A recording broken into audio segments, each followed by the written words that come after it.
아침 목사에 오신 여러분들을 환영하고 축복합니다. 하나님께서 우리에게 새로운 날을 허락하셨는데요. 새로운 날을 맞는 새로운 은혜로 오늘 하루 우리의 인생을 지켜주시고 채워줄 줄 믿습니다.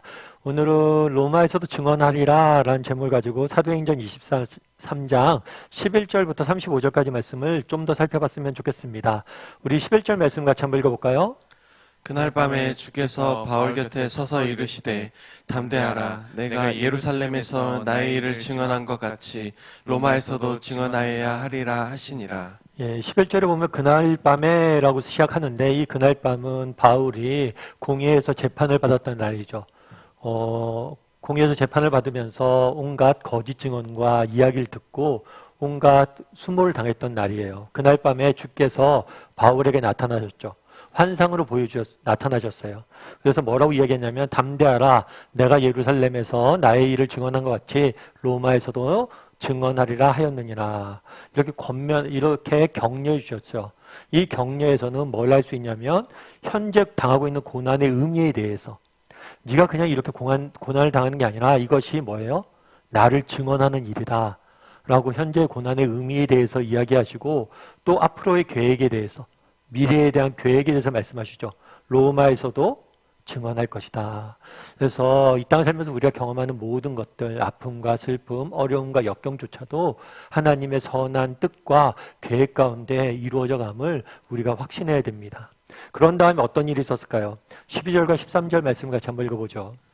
날이 새매 유대인들이 당을 지어 맹세하되 바울을 죽이기 전에는 먹지도 아니하고 마시지도 아니하겠다 하고 이같이 동맹한 자가 40여 명이더라. 대제사장들과 장로들에게 가서 말하되 우리가 바울을 죽이기 전에는 아무것도 먹지 않기로 굳게 맹세하였으니. 날이 새매 그 다음 날이 된 거죠. 공회에서 재판을 받은 다음에. 그런 다음에 유대인들의 한 무리가 찾아왔어요. 이 무리는 무엇을 맹세했냐면 바울을 자기가 죽이겠다고. 그 전엔 먹지도 않고 마시지도 아니하겠다고. 정말 목숨을 내놓고 바울을 죽이겠다라고 맹세한 사람들의 모습들을 보게 됩니다. 참 성경을 볼 때마다 이런 사람들 볼 때마다 안타까운 마음들이 있어요. 사실 얼마나 열심히 커요. 정말 식음을 전폐할 정도로 자신이 믿는 신념, 그것들을 위해 선신하고 열심히 달려가는 모습들을 보게 되죠. 그런데 안타까운 것은 이들의 문제는 뭐예요? 이러한 열심들이 아니라 뭐예요? 방향이에요, 방향. 잘못된 쪽으로 열심을 내는 거예요. 그러니까 점점 더 멀어지는 거죠. 중간도 가지 못하는 거예요. 그래서 참 우리 인생의 가장 어려운 문제가 뭐냐? 그것은 방향의 문제가 아닐까 싶어요. 사실 오늘날 현대인들이 얼마나 열심히 삽니까? 저도 여러분들이 열심히 살잖아요. 아침 일찍 일어나서 정말 분주하게 하루를 보내죠. 그렇게 하루만 보내는 게 아니죠. 매일처럼 그렇게 분주한 일상들을 살고 우리가 이 땅에 살아갑니다. 그런데 정말 우리가 이 땅에서 열심히 사는 것은 칭찬받을 만해요. 그런데 정말 중요한 건 뭐냐? 열심이 아니에요. 정말 중요한 건 열심이 아니라 방향이에요. 우리가 정말 맞는 방향으로 가고 있는가? 그래서 우리는 때로는 멈춰서서 돌아봐야 돼요. 내가 어디를 향해 가고 있는지, 정말 이것이 맞는 방향인지, 이것이 하나님이 원하시는 건지. 여러분 자동차 경주를 아마 아실 거예요.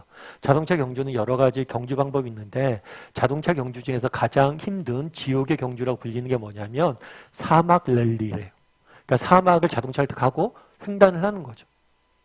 정말 쉽진 않겠죠. 길도 없고 또 얼마나 덥고 힘들어요. 그런데 이 사막 랠리용 차는 좀 특이한 게 있대요. 그건 뭐냐면 운전석에 두 명이 앉아요. 한 사람 뭐냐면 운전대를 잡고 또 한 사람은 나가야 될 키와 방향을 알려주는 사람이 있대. 페이스 노트라고 그래서. 그래서 한 사람 운전대를 잡고 한 사람 페이스 노트를 보면서 방향을 조정을 하는 거죠.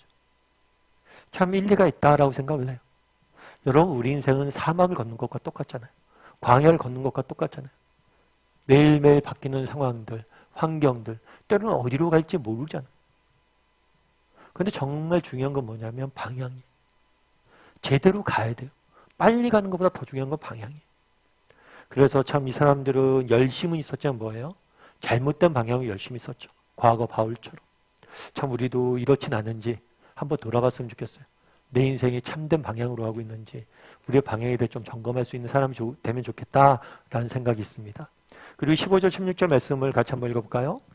이제 너희는 그의 사실을 더 자세히 물어보는 척하면서 공회와 함께 천부장에게 청하여 바울을 너희에게로 데리고 내려오게 하라. 우리는 그가 가까이 오기 전에 죽이기로 준비하였노라 하더니 바울의 생질이 그들이 매복하여 있다함을 듣고 와서 영내에 들어가 바울에게 알린지라. 네. 어떻게 했냐면 이 사람들이 계획을 세우죠. 바울을 죽이기 위해서 어떤 계획을 세우냐면 대제사장들이나 유대 지도자들이 다시 한번 요청하라는 거예요. 뭘 요청하냐면 바울을 다시 한번 공회에 올 수 있도록, 그래서 공회에 와서 재판받을 수 있도록 요청하라는 거죠. 그럴 때 이 공회에 재판받으러 올 때 내가 뭐예요? 가까이 오기 전에 죽이기로 하겠다. 그래서 계획을 세웁니다. 이 계획을 세우고 뭐라고 그래요? 이제 죽일 준비를 하는 거죠. 그런데 재밌는 거 그 다음에 바로 누가 등장을 해요? 바울의 생질이, 바울의 조카를 의미해요. 조카가 그들이 매복하였다 함을 듣고 영내에 들어가 바울에게 알린지라. 앞서 바울에게 밤중에 하나님께서 나타나 환상을 이야기하죠. 네가 뭘 할 것이다? 정말 여기서 예루살렘에서 나를 증언한 것처럼 로마에서도 나를 증언할 것이다. 내가 너를 향한 뜻과 계획이 있고 너의 가는 걸 내가 지킬 것이다 라고 약속을 주셨어요. 근데 그 약속 그대로 오늘 이 사람들이 정말 바울을 죽이려고 하고 실제로 바울이 죽을 수밖에 없는 위험에 처했죠. 그런데 이 계획을 누가 듣게 해요? 조카가 듣게 해요. 그래서 이것들을 통해서 하나님께서 바울을 뭘 하는 모습들을 보게 돼요? 지키고 보호하는 모습들을 우리도 보게 되는 거예요. 그래서 오늘 본문에서 우리가 무엇을 보게 되느냐? 바울에게 약속하셨잖아요. 내가 너를 위한 뜻과 계획이 있다. 그리고 그 뜻과 계획을 이루기 위해서 바울의 인생길을 세밀하게 인도하시는 모습들을 보게 되죠. 때로는 환상 중에 나타나서 격려해 줍니다. 때로는 주변 환경들을 통해서, 사람들을 통해서.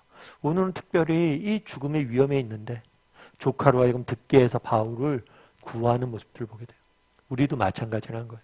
우리도 이 땅을 살면서 정말 우리도 하나님의 자녀잖아요.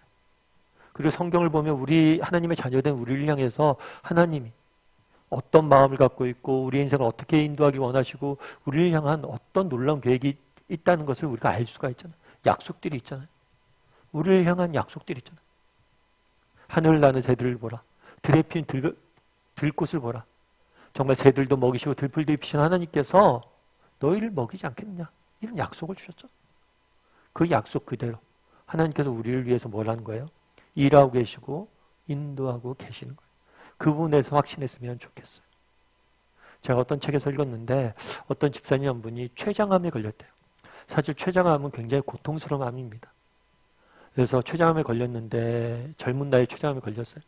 그래도 그나마 다행인 것은 보통 췌장암에 걸리면 발견을 늦게 해서 뭐 굉장히 진행된 다음에 발견하기 때문에 죽는 경우들이 많아요. 근데 감사하게도 조금 일찍 발견된 것 같아요. 굉장히 일찍. 그래서 치료를 하는데 치료가 효과는 있는데 조금씩 효과가 있는 거예요.